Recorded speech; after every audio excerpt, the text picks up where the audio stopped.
سلام، امیدوارم صحت و سلامت هستید و آزادی آنلاین را تماشا میکنید. بالا رفتن قیمت اینترنت، گفتگوهای تلفنی و دعوا سر آن، بازارهای بی‌آدم و کاری کم در روسیه با ویدیو و نظرهای شما ترکیب برنامه امروز است.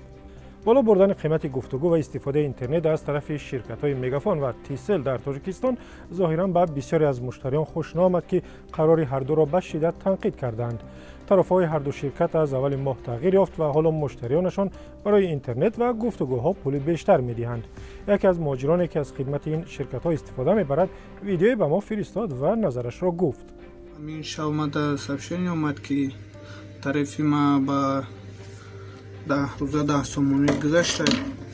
همین یا چی داشتیم که میرم جزیر کردم. نمیدونم خونگی وقت چه گاو زنیم. این حال بکوریم. نمیدونم پاتنتش بسپریم. کوارت پلاتش یا بخریم. با عیسی تعرفه رام جزیر کردم. بحث درباره قرار دو شرکت در وبسایت رادیو آزادی هم زیاد است و کاربر بانو زمیره چنین نوشته است: من صاحب 4 فرزندم. برای من خیلی مشکل است. ما را گوسفند حساب میکنند، غارت میکنند.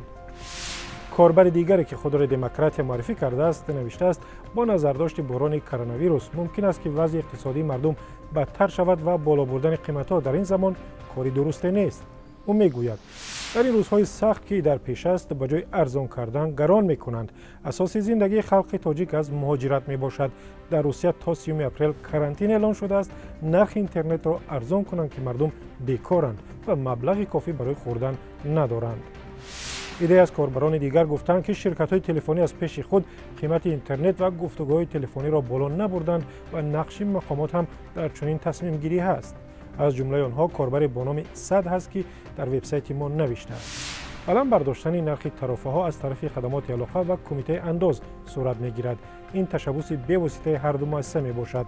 فراموش نکنید چندین بار کمیته انداز نیت گرفتن انداز از مسنجرها را داشت.